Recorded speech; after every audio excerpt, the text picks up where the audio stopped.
When I walk in, every ancestor move. Every cell in my body got an ancient groove. I ain't searching for truth, I embody the proof. You look at me, you see the lineage. Every obstacle shift when I rise in them. Happy Friday, everyone, and welcome back to another round of My Patriot Report Live. I'm the bridge connecting next generation to federal contracting. I am Ratwan Hill, and with me I have the man, the myth, the legend, Mr. Ambassador of Peace. And if you don't know who he is by now, you might want to ask Anthropic, Mr. Walter Cotton III. Mr. Cotton, how you doing this lovely Friday? I'm challenged today. I'm challenged today because I fully expected there to be some type of a War Powers Act resolution vote or some action that would get our men and women out of harm's way, and I don't see it, and I'm really perplexed as to why. So I'm not in the best of moods today. Let's talk about that now. What is the War Power Resolution? What is that designed to do? Well, it's designed to give the executive branch the autonomy and flexibility to keep America safe in the event that the executive branch identifies a pending threat to our security. He has the authority under the provisions of that act to deploy the military. And he can deploy them in a limited incursion to identify whether or not this is something that would be in the best interest of the people, the best interest of the country. And there's another stipulation that is in that act that says, in the event that the president or the executive branch was wrong in those decisions, that there's a protocol that he needs to take to get our troops out of harm's way. And so the sober read of the act, as I understand it right now, gives the president the authority to engage our troops for up to 60 days, right, for a valid reason that he communicates to Congress. And within that 60-day time period, he can liberally prosecute whatever exercise he has decided. But at the end of that 60-day time period, he's either got to come to Congress and request Congress's approval of the funding to support the continuation of his mission, or communicate to Congress that he's going to implement an extension of no more than 30 days, allowing him an opportunity to remove our troops. And in the event that the president runs past the finish line on either one of those two requirements, Congress, in its authority, has the ability to rein the administration in with a War Powers Act resolution that they could initiate in the House and the Senate at any time. And just like that, our men and women are out of harm's way. Well, we've run past the finish line on the 60 days, and our men and women are still in a hot situation, a very hot situation. And the most appropriate thing, in my humble opinion, to do under these circumstances, right, given the questionability of whether or not we should be there in the first place, the prudent thing to do would be to get our men and women, right, get our lives out of harm's way, because that's where they are. And I'm just dumbfounded as to why the Congress, right, hasn't picked up their responsibility and passed a War Powers resolution that reins this lunacy, that reins this madness in. Do you think congressional silence weakens the constitutional separation of powers? Can you say that one more time? Yes. Do you think that the Congress not interacting or responding weakens the separation of powers between the branches? No, I don't believe that it weakens it, because it's, constitutional. I think a feckless Congress is what makes the pure and clear language in the Constitution unenforceable. And so, if the Congress proves unengageable, if the Congress proves unwilling to do the people's business, then it's incumbent upon we, the people, to field a Congress that will. And so we're in a situation right now where we have a clear indication from our Congress how they would react in a situation that has devastated our reputation on a world stage. It has taken billions of dollars out of our tax coffers. It has taken a group of relationships that we've enjoyed in the Middle East for decades, and it's changed the paradigm in those relationships. And I don't know why Congress, in the headwind of that level of disaster, doesn't have a emergency session right now to take control of the narrative. Take control of the narrative.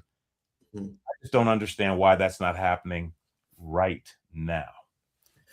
Do you believe there may be a little bit of confusion, because we know that there was the argument is that they had a ceasefire, and then it's almost been 30 days. So do you think that is maybe the confliction or the confusion between those two branches, that they don't know if it's an actual ceasefire stop and it resets, or they're just finding a loophole? Do you think that has something to do with it?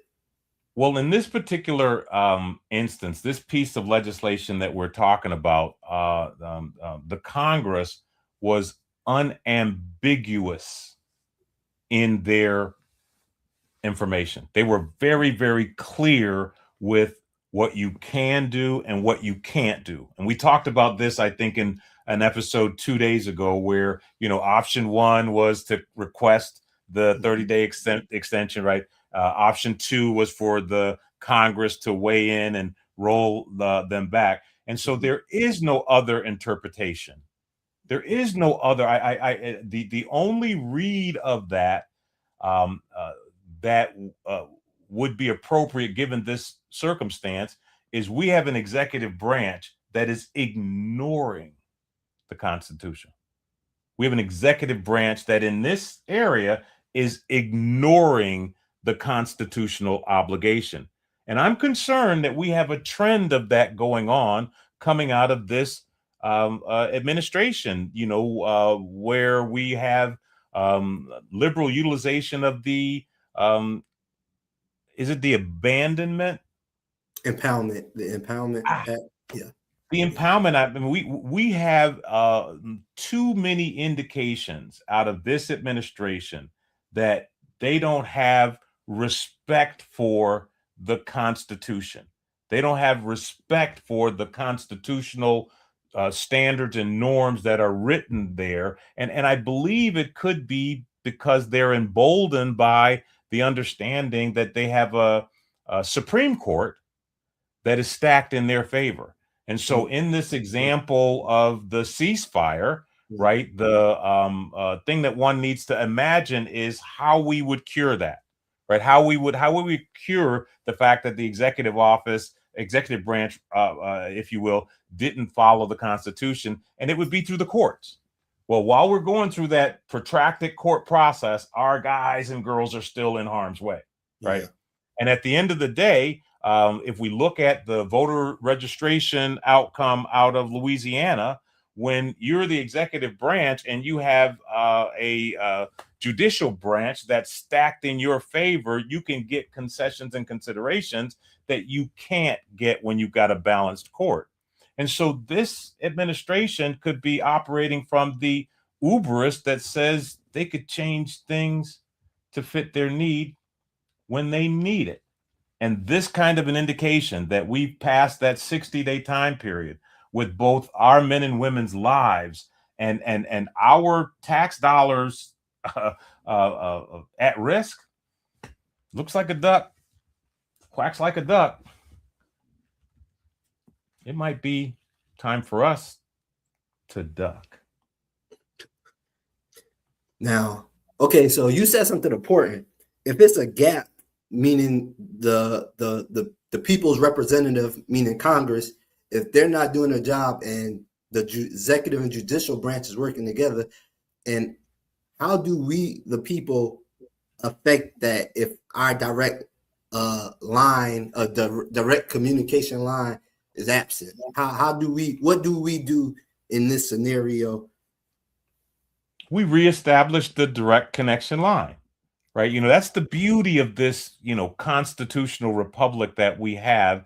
And that is, we the people. I mean, the power of the governed comes, the power of the governors come from the governed. That's what I was trying to say. And so we the people are the ones that give the senators and the congressmen the power to represent us in office. If they are not representing us appropriately, we have the ability to change them. Well, the problem is that over time, our relationship with Congress has become more and more elongated, right? We used to be engaged throughout the entire cycle of their terms, but now we're engaging at the voting booth. They've conditioned us, right, to deliver our interests and opinions at the voting booth. But in this constitutional republic, right, they're making decisions.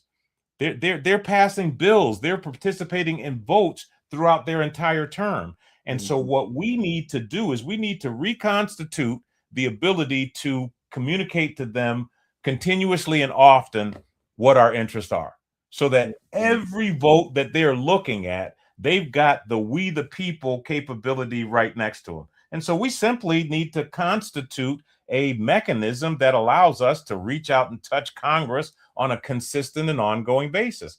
And that's what we're going to be generating under our elite service disabled veteran effort to influence matters that are important to the veteran community, like the Contract with Our Veterans Act. And we've now added this provision as an urgent and important need, because we need our Congress to engage in getting our men and women out of harm's way. Yes, sir. Yes, sir. Now, with the troops that's out there in harm's way,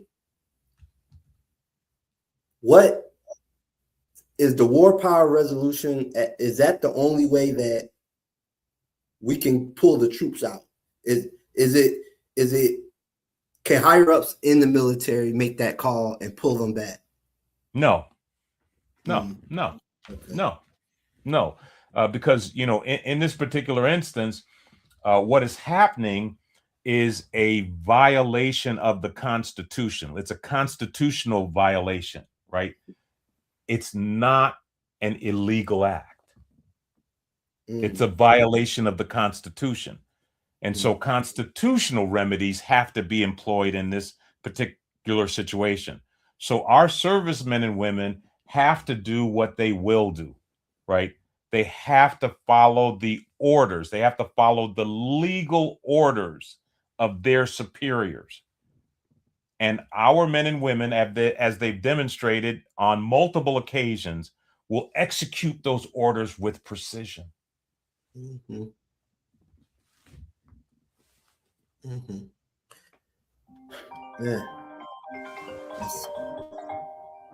That's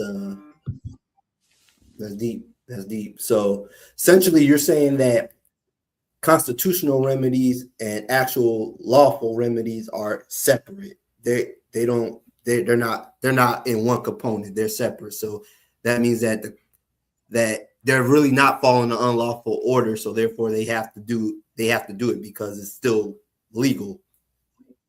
Yeah. So what we're talking about in terms of the president usurping the power of the purse, right? That is a violation of the authority that's granted to his office under the Constitution, because under Article 1, the representatives own the power of the purse.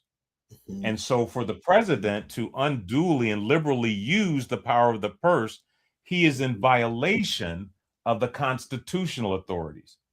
And so what we would have to do is we'd have to use constitutional remedies to correct that action. And in this particular instance, since Congress owns the ability to make law and statute, and they have the ability to control the purse, they control the checkbook, right? They can rein the executive branch in by first cutting off the source of supply. If he doesn't have the resources necessary to execute this campaign, it's got to stop, right? You know, the second thing that they have the ability to do is actually put regulations in place that explicitly tells our Defense Department what they are supposed to do under the rule of law, under the color of law. So Congress is a very powerful, I think I defined them as the big kahuna in our last broadcast, because they have the ability to check the executive branch. In our system of government, the executive branch is a representative of the people. He's not the people's king. And if he's not representing us on a world stage in a way that advances, furthers our reputation, enhances our ability to do business, right, to traverse commerce across this globe, then I ask the question, do we have the right tool, right? Do we have the right fit, right? You know, does America want to be known as a, you know, aggressive bully nation, or do we want to be known as that kinder, gentler nation that we always have been? These are the kinds of things that we determine in the voting cycle, and the Constitution allows us to quarantine the bad casting errors, the bad casting decisions that we make in the interim. Yes, sir. Now, what popped in my mind as we were talking was, okay, so it could be two sides of this coin that you know, we want the peace, but it's probably another side that's like, okay, well, when there's war, and especially being federal contractor, where there's a war, they're going to have requirements for logistics, ammunition, so forth and so on.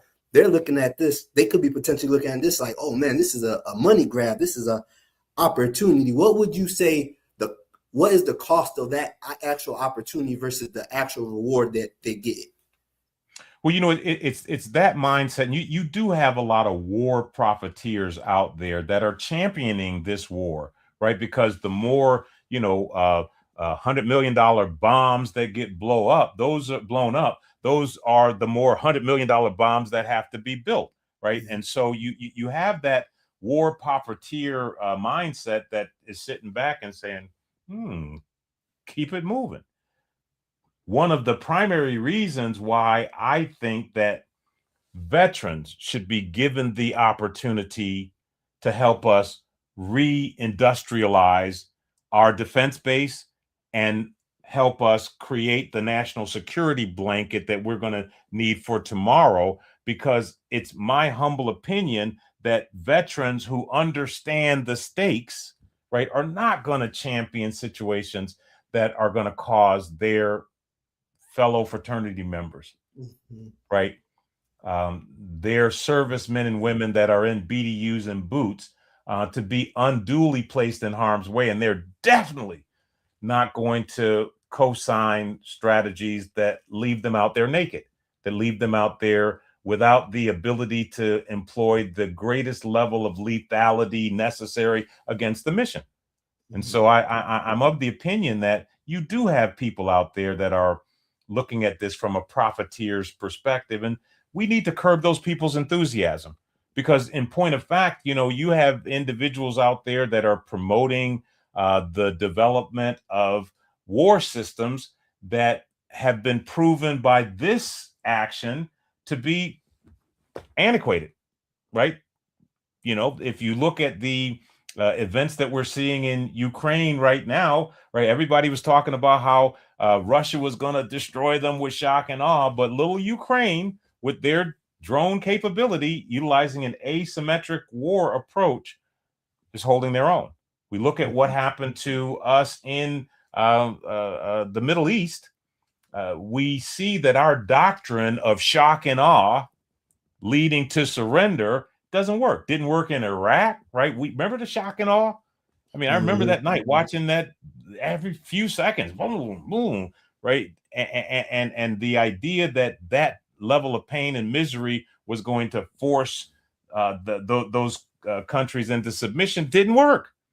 And so I think that we need to rethink the battle plans, right, for the new millennium incursions. And I'm prayerful that we come to the realization, as we're rethinking our approach to war, we come to the realization that we've evolved to the place where war doesn't make sense anymore, right? We've evolved to the place where we are a kinder, gentler species. I'm talking about this human race, and that we can use diplomacy, we can use negotiation to get the things that we need to get done. Because until we're equipped with the ability to create life, we need to take another look at our decision to take life. Yes, sir. Yes, sir. Now, I wanted to make this segue into something that we talked about yesterday, and what we titled it, should there be an end to civil rights? Now, I know that probably stirred up, from a certain community, it probably stirred up a whole bunch of noise. Now, from the Black community, I mean, let's just say this. I mean, yeah. Your question? What does that mean exactly? Let's put it into civil rights, and let's bring forth human rights. What does that mean? Can you elaborate? Well, before we start talking about what we're thinking about bringing forth, right? Let's look at the "you are here" point as it relates to civil rights legislation, right? And all the momentum that we're seeing right now suggests that that idea is a dead idea walking, right? It's just a matter of time. Because if you just look at the trend, right? They dismantled DEI, they changed the definition of what discrimination means, and they just made this backwards decision in the voters' rights case that just doesn't make any sense at all, but it's telegraphing, right, where things are going. And so, in point of fact, it would be my expectation that all of the other components of the Civil Rights Act will be taken away. They will be dismantled by this court in combination with this administration. And so what I'm saying to, the people that are beholden to it, get over it, right? What you could have done about it should have been done about it at the ballot by guy. So the "you are here" point is a point at which those civil rights that you thought differentiated you are going away. So what do you do now? Well, you've got to reimagine right, your strategy. You got to come up with another approach. And I'm advocating that we employ powernomics, right? We employ a strategy that allows us to play the golden rule game in the level and in the way that our opponents are playing it.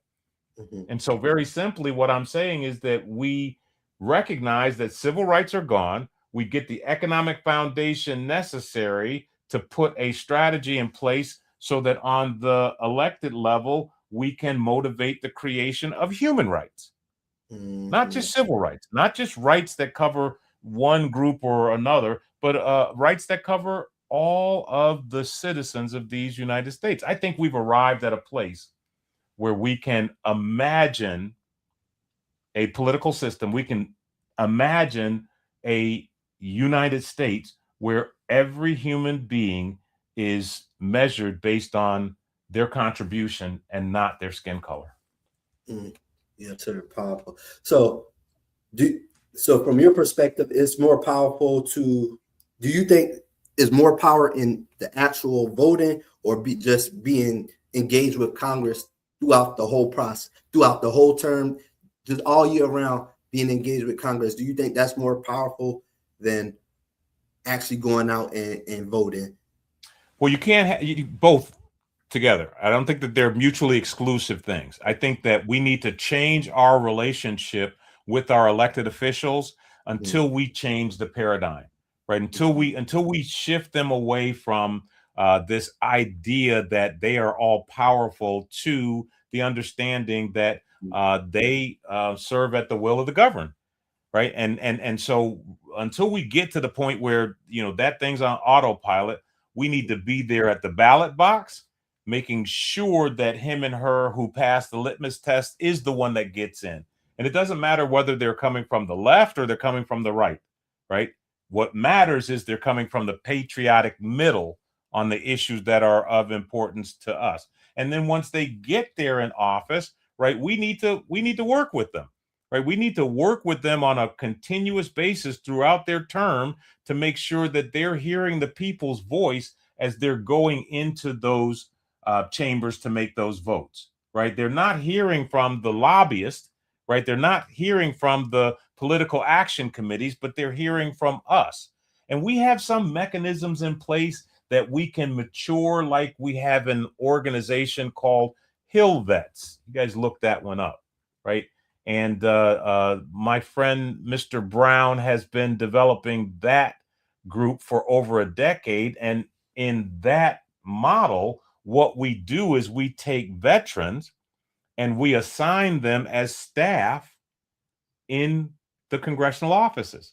That might be one of the ways for us to create a continuous and ongoing monitoring and communication pathway for we the people into the process. But the simple answer to your question, and I got to stop being so long-winded, is we need both of them. Okay. Yes, sir. Now, why I said that, because I understand that like returning citizens, they don't have voting rights, so we lose. Is that so? Now, correct me if I'm wrong, because that was my. Yeah, that was my understanding for some time, and I remember having myself corrected in multiple instances where people that were returning citizens were talking about their voting record and stuff like that. I was like, wow, maybe there was something there that changed. And so I think that's what you just asked me is an example of our need to put a call to action out there for the subject matter experts that are in these areas that you see me tilting my teapot at. I'm not a constitutional lawyer, right? Yeah. So if you are more versed in constitutional law, don't drop in my DMs bitching and moaning about me getting constitutional facts wrong. Join us. We'll be happy to let you be the subject matter expert in that area. And again, in these other areas that you see me leaning into, throw your hat in the ring. Right, Mr. Hill would be happy to diversify his guest list and interview some other people if you guys are willing to risk yourself gently to that proposition. Absolutely, because the goal is to educate. That's the goal. The goal is to educate, and so everybody, iron sharpens iron, and we all here to learn. If we know better, we'll do better. So, yeah. And on that note, I want to put an incentive out there into the hands of our veterans so that we can engage. And you all know, and if you don't, you're about to learn that I have developed what a lot of people say is the premier GovCon training class, right? It's a 6-week program, has a pretty hefty price tag.